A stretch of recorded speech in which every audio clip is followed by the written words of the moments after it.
এই ছবিটা লক্ষ্য করুন, পুরো মাঠ ফাঁকা, সব প্লেয়ার এক পাশে। সৌদি আরবের ডি বক্সে সবাই, শুধুমাত্র বাকি গোলকিপার। সুযোগ হলে তিনিও বোধহয় থাকতেন বাকি 21 জনের সাথেই। অর্থাৎ স্পেন সৌদি ম্যাচের পুরো 90 মিনিট জুড়েই ছিল এমন দৃশ্য। কিন্তু সৌদি আরবের সাথে স্পেনের ম্যাচের আগে আপনি নিশ্চয়ই একবার হলেও ভেবেছিলেন অঘটন হবে কিনা, কারণ এই সৌদি তো গত বিশ্বকাপে আর্জেন্টিনাকে চমকে দিয়েছিল। অবশ্যই শুধু আর্জেন্টিনা তো নয়, গোটা বিশ্বই চমকে উঠেছিল। 36 ম্যাচ অপরাজিত থাকা একটা দল বিশ্বকাপের শুরুতেই সৌদির সাথে হেরে বসে। তারপর তো মেসিদের রূপকথার গল্প।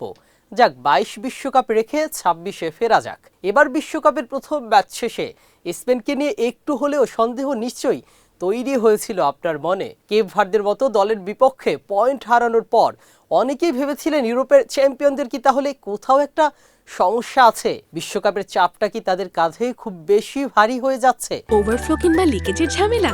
ঠিক এই সমস্যার সমাধানে এসেছে স্মাইল বেবি ডায়াপার। এর সুপার অ্যাবজর্পশন টেকনোলজি এখন দেয় 30% বেশি শোষণ ক্ষমতা।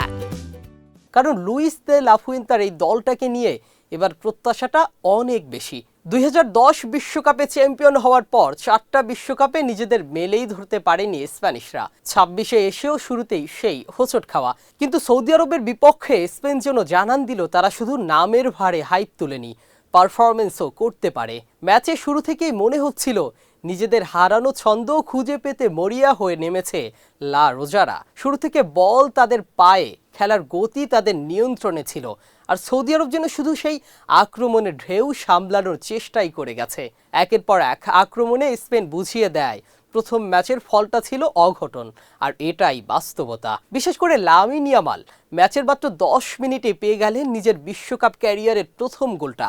গোল করে মহান রবের কৃতজ্ঞতায় সিজদা দিতেও ভুল করেননি। আর মিকেল ওয়াইটসাবাল ছিলেন পুরো ম্যাচের প্রাণ ভোমরা।